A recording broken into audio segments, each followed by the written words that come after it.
Actual గా నేను తెలుగు మాట్లాడుతుంటే ఇంగ్లీష్ యాక్సెంట్ వస్తుంది. English speaking coming, Telugu coming. Sir her name is మేఘనా సార్. మేఘనా సార్ డాక్టర్ అవ్వాలనుకుంటున్నాను. మాకు చాలా హ్యాపీగా ఉంది. మేము అసలు ఎక్స్పెక్ట్ చేయలేదు. కానీ కొంతమంది ట్రోల్స్ చేశారు. ఎవరో చెప్పింది విని వాళ్ళు అలా ట్రోల్స్ చేయడం తప్పు కదా.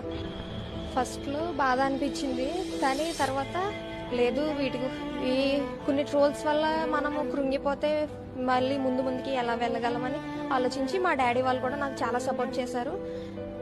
మా డాడీ వాళ్ళ వల్ల నేను చాలా కరేజ్గా తయారై బాగా ధైర్యంగా ఈ ట్రోల్స్ అనేది ఏం పట్టించుకోను. ఏం లేదండి, ఇప్పుడు ఆవిడ ఎలా ఇవన్నీ వస్తున్నాయి కదా, దాని గురించి మళ్ళీ అవుతుందేమో మళ్ళీ అలా ఇంటికాడ మాట్లాడిద్దామని చెప్పి సుమన్ టీవీ ఇంటికి వెళ్తే అక్కడ ఒక చేదు అనుభవం ఎదురైంది. కెమెరాల ముందు మేఘనను పంపడానికి ససేమిరా అన్నారు వాళ్ళ పేరెంట్స్. మీడియా అసలు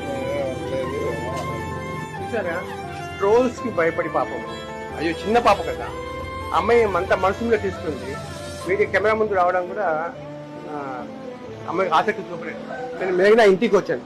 ఇంటి కండిషన్ ఏంటి, వాళ్ళతో మాట్లాడడం, అమ్మాయి చదువులో ఫ్యూచర్ ఏంటి, ఇంతమందికి వస్తే అమ్మాయి కెమెరా ముందు రావడానికి కొంచెం జంకుతా ఉంది. అంటే ట్రోల్స్ ఎఫెక్ట్ అంత పడింది అమ్మాయి మనసు మీద. వీళ్ళకి ఇలాంటి వాళ్ళని ప్రోత్సహించాలి కానీ మనము వాళ్ళని ఇంకా వెనక్కి రాకూడదు.